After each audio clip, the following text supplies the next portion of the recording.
I believe the Home Minister is about to speak. Let's listen in. मेरे साथ बोलिए, भारत माता की। क्यों भाई ऐसी आवाज आ रही है? जरा जोर से दोनों हाथ उठाकर बोलिए, भारत माता की। मंच पर उपस्थित श्रीमान प्रेमा खांडू जी, जिनके नेतृत्व में अरुणाचल में विकास की बयार देखी जा रही है, हमारे उप मुख्यमंत्री अरुणाचल प्रदेश, गृह मंत्री अरुणाचल प्रदेश, मेरे मित्र और सांसद श्रीमान तापिर गांव जी, यहां की विधायक श्रीमती पुल, यहां के विधायक श्री वाघे, मेरे साथ दिल्ली से आए हुए भारत सरकार के गृह सचिव श्रीमान भल्ला जी, धर्मेंद्र जी, मुख्य सचिव अरुणाचल प्रदेश, अनीश दयाल सिंह, आईटीबीपी के डीजी महोदय, श्री सतीश गोलचा जी, DGP Arunachal Pradesh, major general Bains जी, जीओसी, और सुनील बनवाल जी, संयुक्त सचिव गृह मंत्रालय, और आज भारत के पहले गांव में उपस्थित आप सभी अरुणाचल वासियों को बहुत प्यार भरा नमस्कार, वंदे मातरम। मित्रों, यहां आया तब रास्ते में वेदर कैसी होगी कैसी नहीं होगी, असम से उड़ते वक्त बीच में उतर जाना पड़ेगा ऐसी आशंका थी, मगर आप लोगों का प्यार ही है जो वेदर को भी ठीक कर दिया और मुझे भी यहां पर ले आया। मित्रों, आज आते आते भारत की पहले गांव के छोर पर इन पहाड़ियों की ऊंचाई के बीच में से आते हुए सैकड़ों झरनों को दाई और बाई और देखा। इस कुदरत की कृपा जो यहां पर है, इसको देखा और मन संतोष और आनंद से हृदय से भर गया। मैंने यहां उतरते ही मेरे मित्र प्रेमा खांडू को कहा कि प्रेमा जी, आप यहां एक घर ले दीजिए, जब मैं बूढ़ा हो जाऊं तब यहां पर रहने के लिए आ जाऊं, ऐसा एक घर लेकर रख दो। साच अर्थ में भारत की सीमा के रखवाले ऐसे मेरे अरुणाचल के प्यारे भाइयों बहनों, आप सभी को बहुत बहुत नमस्कार और बहुत बहुत शुभकामनाएं। ये अरुणाचल हमारे वेदों में, पुराणों में, इतिहासों में भारत में सूर्यदेव का सबसे पहला किरण जिस धरती पर पड़ता है, उसको भगवान परशुराम ने अरुणाचल का नाम दिया था। वहां से लेकर आज तक, कश्मीर से कन्याकुमारी और द्वारिका से लेकर कामाख्या तक, इतने बड़े देश में बच्चा बच्चा ये धरती को उगते सूर्य के प्रदेश के रूप में जानता है। और आज मैं यहां पर हूं, जो भारत माता के माथे के मुकुट का एक तेजस्वी और दैदीप्यमान मणि है, वो धरती पर हूं। मैं आज सच अर्थ में यहां आकर बहुत प्रसन्न और खुश हूं। मित्रों, किबुथु की ये धरती, जहां से भारत की शुरुआत होती है, और एक गांव भारत की शुरुआत का गांव। प्रधानमंत्री जी ने पूरी बात को अलग तरीके से सम्मान के साथ रखा है। पहले जब मध्य भारत से कोई आता था तो कहता था कि मैं भारत के अंतिम गांव में जाकर आया, और अब जब यहां जैसे मैं वापिस जाऊंगा, मेरी पोती को बताऊंगा कि मैं भारत के पहले गांव में जाकर आया हूं।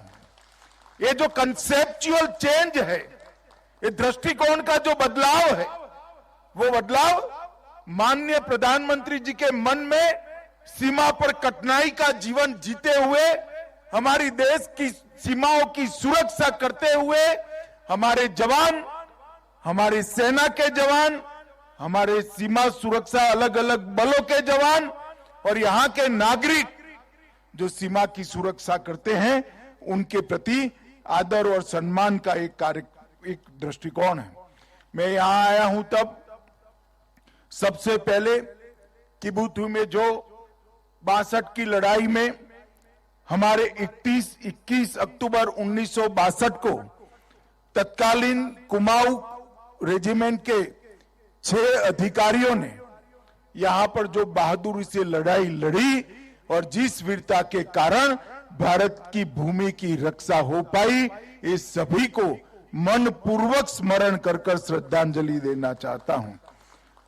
संख्या में तो वो छोटे थे, हथियारों में भी छोटे थे, मगर देश भर के और दुनिया भर के 1963 में टाइम मैगजीन में भी लिखा कि जो किबुतु में लड़ाई हुई, वो लड़ाई के अंदर भारतीय सेना के पास हथियार तो कम थे, मगर वीरता समग्र विश्व की सेनाओं से सबसे भरपूर वीरता थी तो भारतीय जवानों में थी।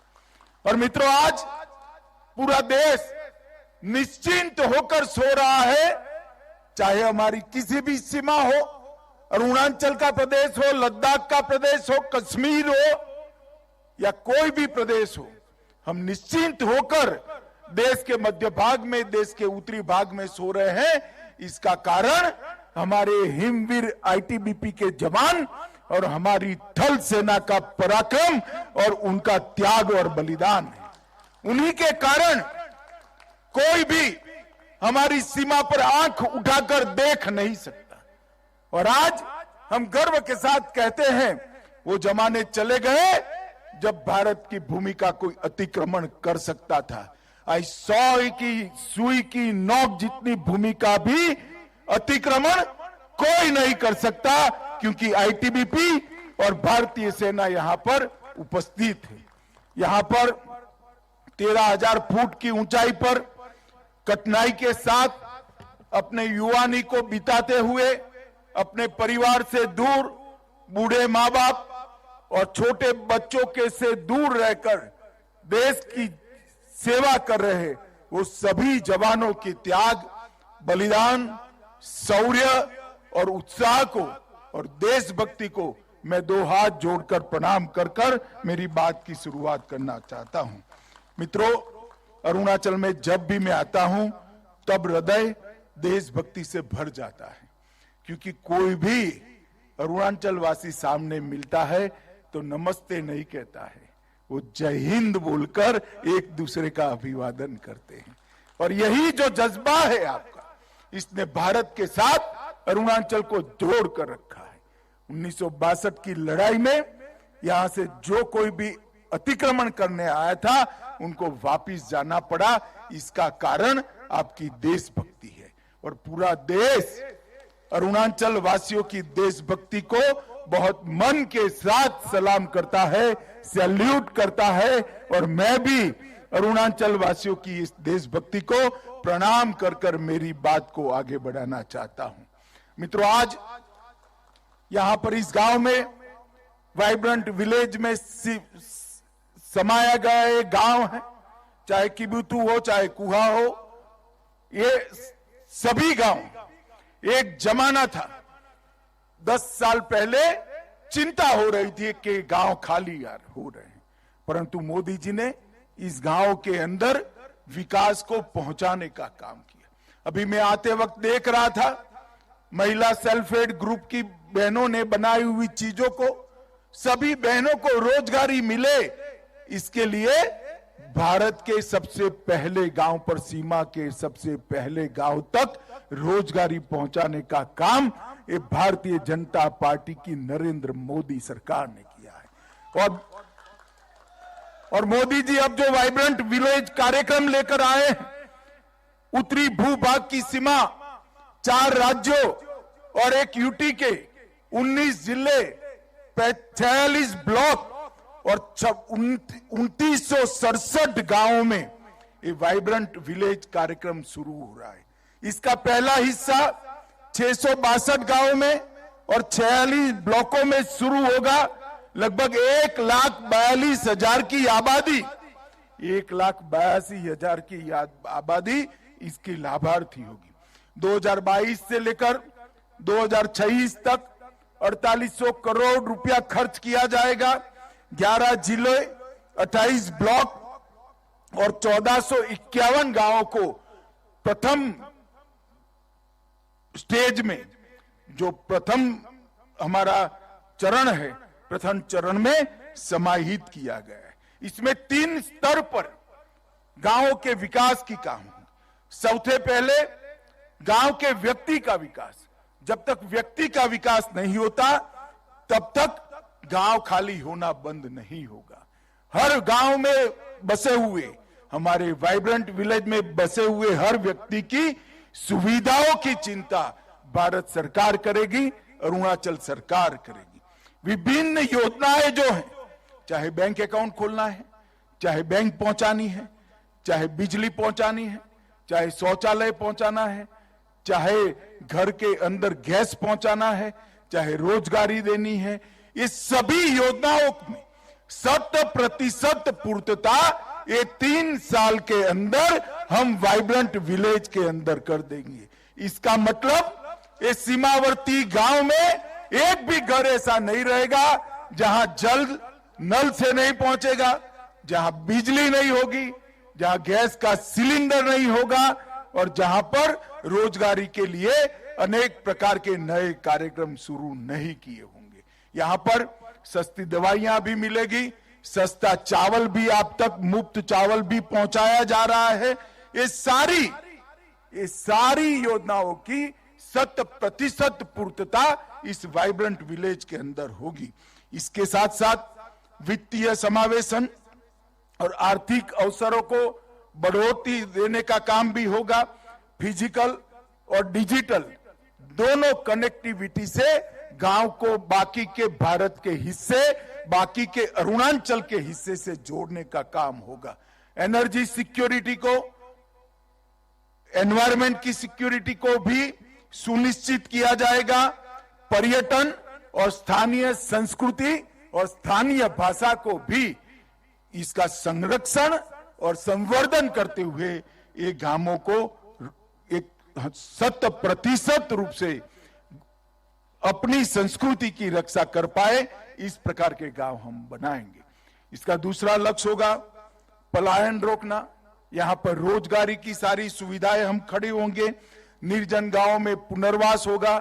हमारे उप मुख्यमंत्री जी ने बताया कि कनेक्टिविटी के कारण पहले गांवों में आबादी घट रही थी, अब गांवों में आबादी बढ़ रही है और प्रभावित गांवों में पूर्ववत स्थिति प्राप्त करने का हमने 5 साल का लक्ष्य रखा है, जिसको मैं खुद गृह मंत्रालय में से हर महीने मॉनिटर करने वाला हूं और प्रधानमंत्री जी भी गृह मंत्रालय की बार बार पूछा कर रहे हैं।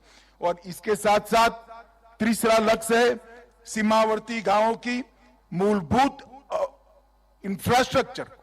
यहां पर पानी को रोककर पीने की पानी के स्रोत खड़े करना, जल विद्युत की आपूर्ति कर जल विद्युत से यहां की सेना के जवान, आईटीबीपी के जवान और ग्रामीण जनों को बिजली पहुंचाना, स्वास्थ्य की सुविधाएं खड़ी करना और आवश्यक सेवाएं सारी गांव में उपलब्ध कराना। ये 3 चरण में वाइब्रेंट विलेज कार्यक्रम होगा और इसके माध्यम से समग्र उत्तरी बॉर्डर के सभी गांव जहां से आबादी कम होने का खतरा दिखाई पड़ता था, वहां आबादी को बढ़ाने का काम करना, वहां देश भर से पर्यटन आए इस प्रकार की सुविधा करना और जो देश के शहर में जो सुविधा नागरिकों को उपलब्ध है वो सारी सुविधा आप लोगों को मिले। एक बार कनेक्टिविटी हो जाएगी तो ऑनलाइन एजुकेशन के सारे कोर्स भी पढ़ेंगे, बढ़ेंगे। हमारे बच्चे यहां से पढ़कर सारी एग्जामिनेशन के अंदर हिस्सा भी ले पाएंगे। इस प्रकार से सर्व सुविधाओं से युक्त एक गांव बनाने का हमने काम किया है। वाइब्रेंट विलेज प्रोग्राम को मिशन मोड में हम लेंगे। वाइब्रेंट विलेज एक्शन प्लान तैयार कर दिया गया है। केंद्र, राज्य, जिला स्तर पर और ब्लॉक स्तर पर प्रशासन, इससे नीचे भी ग्राम सभा और पंचायत स्तर की भागीदारी और जिम्मेदारी दोनों सुनिश्चित कर ली गई है और सभी योजनाओं का कन्वर्जन 100% हो, इस प्रकार की इस योजना को इंटीग्रेटेड और कोऑर्डिनेटेड तरीके से तैयार किया गया है।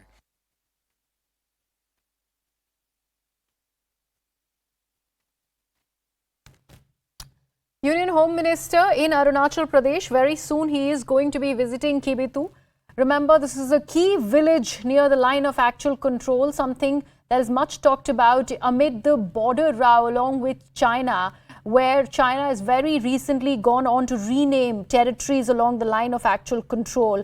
And even for this visit by the Union Home Minister, China has hit out at India, and they have also gone on to claim that this particular visit by the Home Minister is violative of China's territorial sovereignty. So all of that controversy is really brewing on the Chinese side. They have been rattled with the Union Home Minister's visit to China. The foreign ministers, in fact, were quoted talking to certain news organizations, talking about how Amit Shah his visit is violative of China's territorial sovereignty. चाहता हूं कि vibrant village जो अरुणाचल में है, आपको गांव में रहने से गर्व हो, आपको गांव में रहने से सभी सुविधा प्राप्त हो, ऐसा गांव बनाने की जिम्मेदारी प्रेमा खांडू और नरेंद्र मोदी सरकार की है। ये मैं आज आपके बीच में वादा कर जाता हूं। माताओं, भाइयों, बहनों, यहां पर 9 मिनी हाइड्रो इलेक्ट्रिक प्रोजेक्ट्स का भी उद्घाटन हुआ है। लगभग ये 9 परियोजना पूर्ण हो चुकी है। इसकी संस्थापित क्षमता 725 किलोवाट है। लगभग 30 करोड़ की लागत से ये योजनाओं को पूरा किया गया है, और ऐसी छोटी छोटी योजनाओं को एक्सप्लोर कर ही हम अरुणाचल जैसे विषम भौगोलिक परिस्थिति वाले राज्य में गांवों की बिजली की आपूर्ति को सुनिश्चित करेंगे। गांवों की तो होगी, ये हमारी प्रायोरिटी है। इसके साथ साथ सीमा पर बसे हुए आईटीबीपी के हमारे हिमवीर और हमारी भारतीय सेना के हर जवान को भी सभी सुविधा इतनी ऊंचाई पर ठंडी में मिल पाए, ठंड में मिल पाए, इस प्रकार की व्यवस्था इस योजनाओं से होगी। और इन 9 परियोजनाएं से अंतर्राष्ट्रीय सीमा पर सेना और आईटीबीपी के 11 संस्थानों को भी इसका फायदा मिलने वाला है। और आज आईटीबीपी की 14 परियोजनाएं 120 करोड़ रुपए की है, जो अरुणाचल, बिहार, केरल, आंध्र प्रदेश, ये सभी जगह पे है। आज इसका उद्घाटन हुआ है।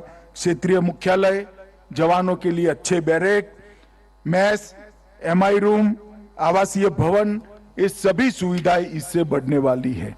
मित्रों, आज यहां पर प्रेमा खांडू जी के नेतृत्व में मैंने महिला सेल्फ हेल्प ग्रुप का काम देखा है। वर्तमान में छोटे से राज्य अरुणाचल में 6,600 सेल्फ हेल्प ग्रुप का गठन कर दिया गया है, और 53,000 से ज्यादा महिलाओं को रोजगारी इस सेल्फ हेल्प ग्रुप के माध्यम से मिल रही है। मित्रों, ये उपलब्धि बहुत बड़ी है। ये सशक्तिकरण जो हो रहा है गांव में रहती हुई बहनों का, उनके पास हुनर है, मेहनत करने की तैयारी है। इस सेल्फ हेल्प ग्रुप के माध्यम से उनको मार्केट भी मिल रहा है और रोजगारी भी मिल रही है, और उसके हुनर को शहरों को साथ जोड़ने का काम आज यहां पर हुआ है। मैं इसके लिए हमारे मुख्यमंत्री प्रेमा खांडू जी को बहुत बहुत मन से बधाई देना चाहता हूं। मित्रों, आज जब मैं अरुणाचल में आया हूं, तब समग्र उत्तर पूर्व को, समग्र नॉर्थ ईस्ट को 2014 के पहले एक समस्या युक्त, समस्याग्रस्त क्षेत्र के रूप में जाना जाता था। मगर 9 साल के अंदर ही मोदी जी की लुक ईस्ट पॉलिसी के कारण नॉर्थ ईस्ट अब समस्या युक्त क्षेत्र नहीं माना जाता है। नॉर्थ ईस्ट देश के विकास में कंट्रीब्यूट करने वाले क्षेत्र के रूप में पूरा देश आज नॉर्थ ईस्ट को जान रहा है। और इसका मेन कारण है, एक जमाने में दिल्ली में बैठे हुए नेताओं की आलस के कारण, गलत दृष्टिकोण के कारण एक क्षेत्र विवादित था, उग्रवादी से ग्रस्त था, और यहां पर शांति नहीं थी, विकास नहीं थी, कनेक्टिविटी नहीं थी। आज विवाद समाप्त हो रहे हैं, उग्रवाद समाप्त हो रहा है और विकास और शांति के नए युग की शुरुआत हो रही है। मित्रों, मोदी जी ने 3 स्तर पर काम चालू किया। उत्तर पूर्व की अभूतपूर्व सांस्कृतिक विरासत का संरक्षण किया, विवादों को शांत कर शांति की स्थापना की। 8,000 से ज्यादा उग्रवादी सरेंडर कर चुके हैं 9 साल में। ये बहुत बड़ी उपलब्धि है। और 2014 की तुलना में कहे तो 2022 में हिंसा में 67% की कमी आई है। सुरक्षा बलों के हताहत होने में 60% की कमी आई है और नागरिकों की मौत में 83% की कमी आई है। और ये बहुत बड़ी उपलब्धि है। हमने उत्तर पूर्व में शांति के लिए ढेर सारे समझौते किए। असम अरुणाचल प्रदेश का अंतरराज्यीय सीमा समझौता पर होने की कगार में है। ब्रू समझौता किया 2020 में, जिससे 40,000 परिवार 30 साल से अपने ही देश में गुलामों जैसी जीवन जी रहे थे, उनको त्रिपुरा में पुनर्वसन किया गया। एनएलएफटी का समझौता हुआ 2019 में, जिसमें ढेर सारे युवाओं ने हथियार डाल दिए। बोडो समझौता हुआ 1500 करोड़ का विकास का पैकेज दिया गया और 1615 युवाओं ने अपने हथियार डाले। कार्बी आंगलोंग का समझौता हुआ, 1000 से ज्यादा सशस्त्र कैडर ने अपने हथियार डाले हुए 8 आदिवासी समूहों के साथ समझौता किया। इसमें 1182 कैडर ने हथियार डाले। असम और मेघालय की अंतरराज्यीय सीमा के अंदर भी समझौता हुआ और 70% सीमा विवाद समाप्त हो चुका है। मित्रों, अब सपा के परिघे में भी बहुत बड़ी कमी आई है। एक जमाने में अब सपा हटाना चाहिए, यहाँ के लोग मांग करते थे। कांग्रेस ने अपने चुनावी घोषणा पत्र में कहा था कि अब सपा हटा लीजिए। हमने कहा था कि अब सपा नहीं हटाएंगे। सेना और सशस्त्र बलों के लिए जरूरी कानून है, परंतु हम ऐसी स्थिति रखेंगे कि अब सपा लगाना ही न पड़े। और आज मैं बड़े आनंद और गर्व के साथ कह रहा हूं कि 70% नॉर्थ ईस्ट के अंदर से अब सपा को हटा लिया गया है। आज अब सपा नहीं है और वो दिन दूर नहीं है कि समग्र उत्तर पूर्व के अंदर से अब सपा को हटा लिया जाएगा। सेना के जवानों का सम्मान हो रहा है, सशस्त्र बलों के जवानों का सम्मान हो रहा है और शस्त्र लेकर जो युवा घूमते थे, आज वो मेन स्ट्रीम में आकर मोदी जी के नेतृत्व में भारत के विकास के काम में लग गए हैं। ये हमारी नीति है। सीमा के लिए भी लगभग 15,000 किलोमीटर से लंबी भूमि सीमा को हमने सुरक्षा की दृष्टि से कोई इसके अंदर कोई गोता ही नहीं बरतते। हमारी नीति स्पष्ट है। हम सबसे शांति चाहते हैं, मगर हमारे देश की 1 इंच भूमि पर भी कोई अतिक्रमण नहीं कर सकेगा।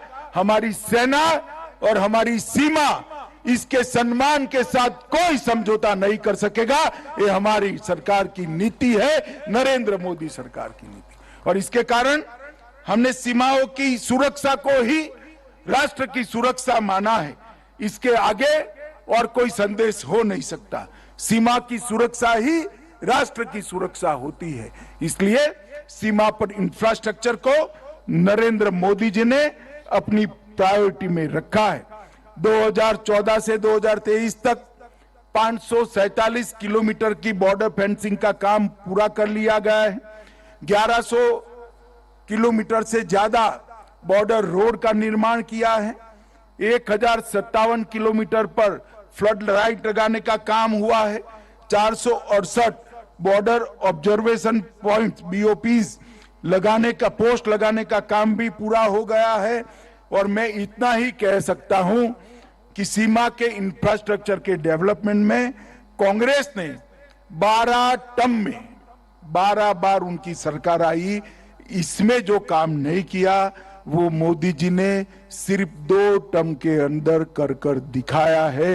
ये बताता है कि ये सरकार की सीमा के लिए क्या प्रायोरिटी है। इसके लिए हमने भूमि अधिग्रहण करने के लिए गृह मंत्रालय को शक्तियां दी है। सीमा क्षेत्र विकास का कार्यक्रम बॉर्डर एरिया डेवलपमेंट प्रोग्राम बनाया है। सीमा व्यापार के लिए इंटीग्रेटेड चेकपोस्ट बनाई है और इसके साथ साथ ये वाइब्रेंट विलेज कार्यक्रम को भी आगे बढ़ाया है। मित्रों, अरुणाचल के विकास के लिए भी लगभग अंतरराष्ट्रीय सीमा के 5 किलोमीटर के दायरे में आने वाले 180 गांवों को सभी मौसम में उपयोग में आने वाली सड़कों से जुड़ा है।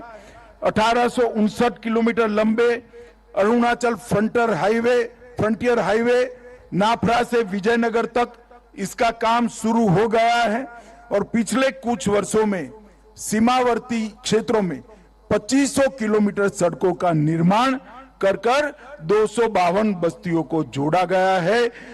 सालाना लगभग 2000 लेन किलोमीटर का निर्माण करने का कार्यक्रम है। केंद्र सरकार द्वारा अरुणाचल सरकार को 44,000 करोड़ रुपया हमने इंफ्रास्ट्रक्चर डेवलपमेंट के लिए दिया है। हवाई संपर्क के लिए भी advance landing ground Mechuka, Tuting, Walong, Vijaynagar, Mechuka, Tuting और वालोंग में सिविल टर्मिनल बिल्डिंग का निर्माण भी अंतिम चरण में है। रेल संपर्क के लिए पासीघाट, तेजू, परशुराम कुंड भी हमारा प्रथम गांव वाला स्थान है। वहां पर भी फील्ड लेवल का सर्वे समाप्त हो चुका है। काम बहुत जल्द में होगा। डिजिटल संपर्क में भी 684 गांवों में 4G कनेक्टिविटी पहुंच चुकी है। विद्युत सीमा क्षेत्रों में प्रकाश की व्यवस्था लगभग 1327 सीमावर्ती गांवों का विद्युतीकरण किया गया है और 728 गांवों में 6000 सौर स्ट्रीट लाइट भी लगाने का काम हुआ है। मित्रों, मैं इसलिए बता रहा हूं कि नरेंद्र मोदी जी की और नरेंद्र मोदी सरकार की सबसे बड़ी प्राथमिकता हमारा सीमा का क्षेत्र है। आज मैं